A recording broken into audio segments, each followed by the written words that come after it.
Mes attentes pour ce congrès-ci, c'est beaucoup du réseautage, voir tout ce qui émerge au niveau de la culture entrepreneuriale, au niveau de la pédagogie, au niveau des attentes des enseignants, des directions et des gens de tout le milieu qui travaillent au niveau du développement de la culture entrepreneuriale chez les jeunes, notre belle jeunesse, au niveau du Québec, du Canada et aussi du monde, parce qu'on a de bons invités.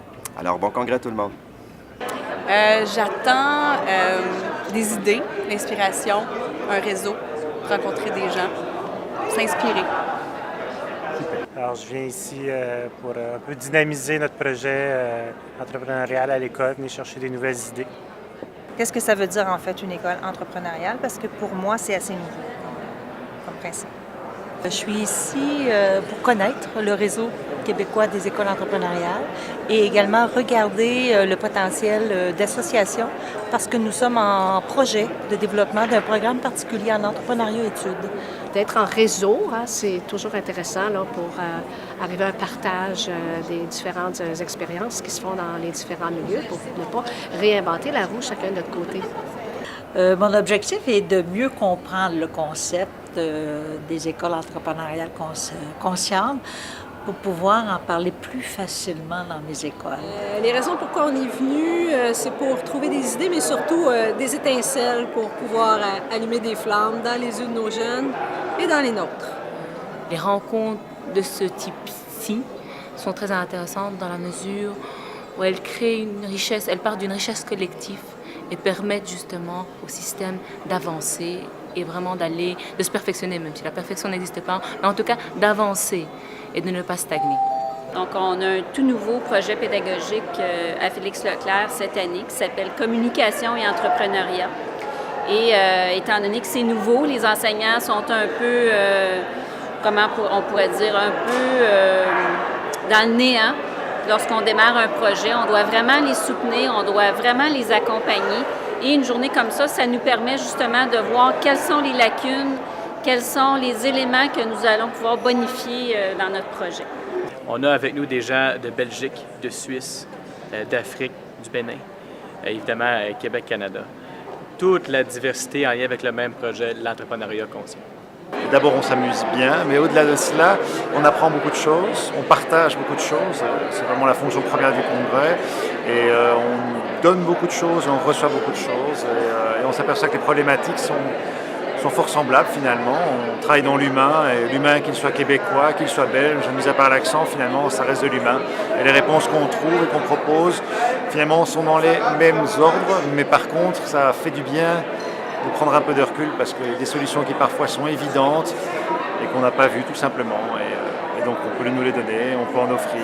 Mathias Pépin, doctorant en psychopédagogie à l'Université Laval. Je viens tout juste de terminer ma conférence, puis je pense que ça a été assez bien reçu par l'auditoire de manière générale. Ça venait les toucher, ça répondait à plusieurs questions aussi sur la pertinence pédagogique de l'éducation entrepreneuriale. On entend beaucoup de stratégies pour la développer, mais on va moins dans le concret des classes. Donc je pense que ça a répondu à certaines préoccupations de l'auditoire. La conférence de Mathias Pépin était vraiment très très intéressante parce que j'ai vu que le terme s'entreprendre n'était pas simplement des mots qu'on entend, mais était vraiment un concept. Et qu'il y avait différentes étapes pour pouvoir y arriver avec les élèves et que tout ça avait été conceptualisé. Je pense que M. Mathias a quand même expliqué vraiment les bienfaits d'une pédagogie, de l'intégration d'une pédagogie entrepreneuriale dans les pratiques pédagogiques éprouvées. On retrouve chez l'enseignant. Ce qui est important, c'est de développer, je pense, les compétences des jeunes à travers ces projets-là, pour apporter les jeunes à se dépasser par rapport à la tâche qui est demandée. Ce que j'ai beaucoup aimé dans la présentation de Mathias Pépin, c'est qu'on a enfin un fondement scientifique qui explique réellement le processus de l'apprentissage par l'entrepreneuriat et qui utilise réellement l'entrepreneuriat comme une méthode pédagogique d'acquisition d'apprentissage, qu'ils soient disciplinaires, mais aussi transversaux, donc comportementaux. Et j'ai donc trouvé ça vraiment intéressant qu'enfin quelqu'un se penche là-dessus de façon scientifique et en fasse un doctorat. Qu'est-ce que j'ai appris? Plusieurs termes que je ne connaissais pas, notamment justement l'entrepreneuriat conscient. Et puis j'ai bien aimé la façon d'aborder le terme s'entreprendre en fait dans ce qui a été présenté ce matin.